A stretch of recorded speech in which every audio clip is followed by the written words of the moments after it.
Bismillahirrahmanirrahim. Assalamu alaikum. Welcome to Remote Learning, Boys and Girls. We are going to start with the first lesson of Remote Learning. This is your grade 6 SST. We are going to start with our chapter number 18. The topic is 1937 to 46, the last steps to independence.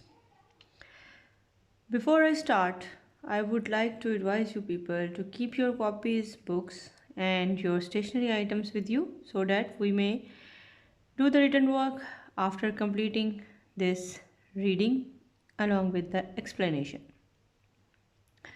Now, in our previous chapters, we talked about the struggle of freedom. The freedom fight was the fight which took place between the people of subcontinent and the rulers who were ruling here, that is the Mughals, the last emperor of Mughal, and the Britishers who were trying to occupy the subcontinent. Britishers entered in the subcontinent as traders. They were trading between spices and jewelry. They were having the influence as a company which was East India Company. Soon they spread within the region and they had influence slowly over the whole subcontinent. Their influence was so much increased that they started taking advantage of the weaknesses of the emperors who were ruling here.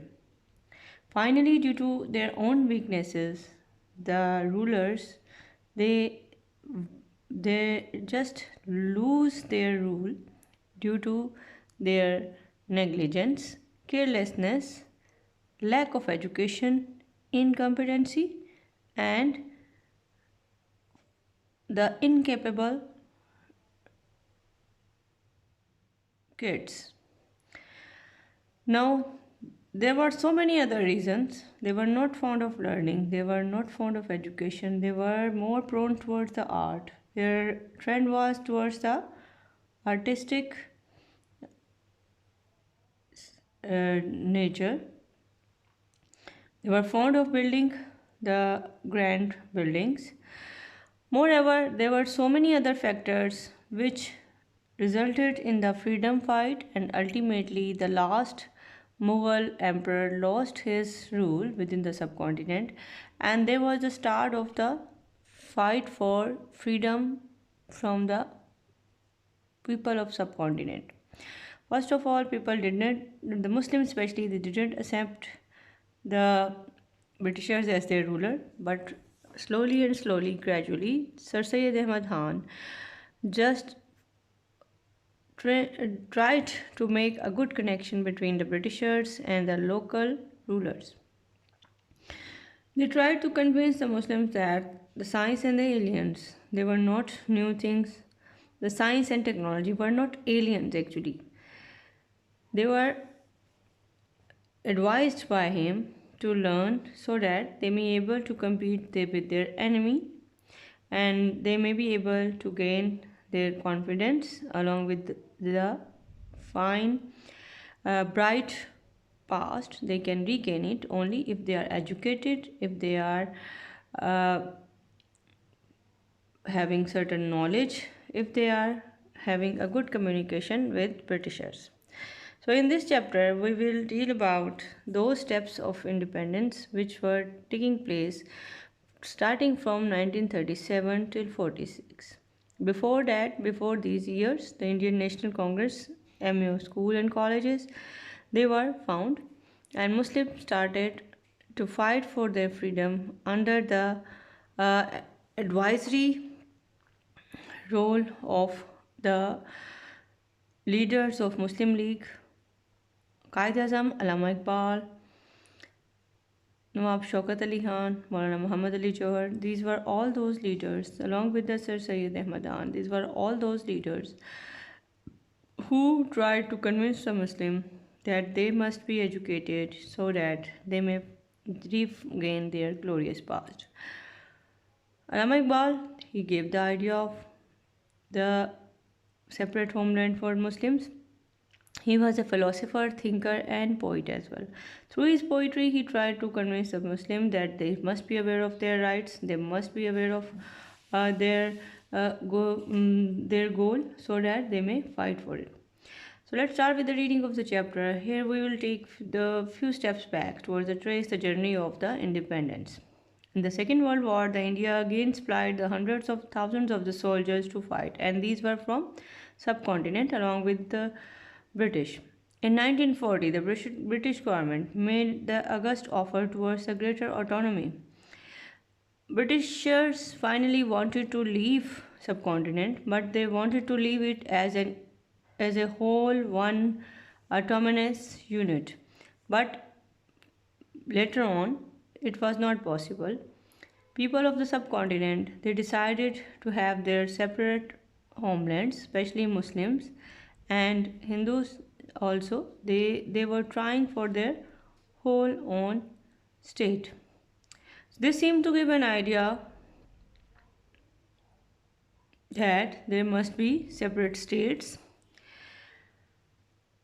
Full independence was possible only when the people they had their own constitution and there might be a possible right way to get it. Meanwhile, in 1940, Qaid Azam at the conference of the Muslim League in 1940, he passed a resolution which is called as Lahore Resolution, and it took place on 23rd of March 1940. There was a separate state of Muslim that must be having the Muslim majority. Mr. Muhammad Ali Jinnah fought for united India with the Hindus before he knew the importance of separate nation. But finally, he came to know that it was not possible to live and to get the rights along with the Hindus if they are living in the same country. So his goal was to attain the freedom both from Hindus and as well as from the Britishers. Chaudhry Ahmad Ali was the person who gave the name to a Muslim state. That is, he thought this idea from the different alphabets which were used from Punjab, Afghanistan, Kashmir, Sindh, Balochistan, and Pakistan. In 1942, the Second World War was at peak, and British government sent a delegation to the India under Sir Stafford Cripps, and he proposed that the India should be one whole nation. It should be one whole state which should be freed. This was rejected by Congress. The Muslim League also rejected it as it did not concede the Pakistan as a separate state. Mr. Gandhi passed a resolution in the Congress asking the British to leave India. There was a widespread of civil disobedience. Finally, when in 1945, when Germany surrendered, the British Viceroy General Lord Wavell called the Simla Conference. India was offered political role and power with Viceroy just as a ceremonial figure. An executive council was made, which was made up of both Hindus and Muslims. They were having their meeting with Viceroy. Finally, under the great struggle, under the supervision and guidance of Qaid Azam, Muslims were able to get their right of their own state in 1947. So, initially, it was made up of two wings. One was eastern and second one was left wing. There were many problems which were faced during this struggle of freedom, and we were able to get our country in 1947 on 14th of August. This was not the end of the journey. The real problems were again ahead. The newly made state was having very lack of resources. So the leaders they were not so trained, There were so many problems which were just ahead to the little state, a new state. So, with the passage of time, it was very difficult to run the country initially, but with the passage of time, the leaders like uh, Qaid Azam, initially with Liaquat Ali Khan and many other Muslim leaders, they tried to hold the affair of states. Now, we will start with some written work regarding what we have discussed up till now. So let's start with the written work. Here is a question from you for you. This is from your chapter, the same chapter, chapter number 18, 1937, 46, the last step to independence. The question is, why was it harder for Pakistan to establish itself as a working country after partition? Since I have told you there were so many problems which were the hurdle between for against they were actually the barrier for the development of the country. It was harder for Pakistan to establish itself as a working country after the partition between Muslims and Hindus take place. The reason for that, it has less than its due share of everything at partition. Secondly, it was financially in a desperate state. It was bailed out to some extent by Nizam of Hyderabad. It has no administrative, military, industrial, and professional infrastructure. It had leadership crisis. It has weak communication system. Millions of refugees were there to be accommodated.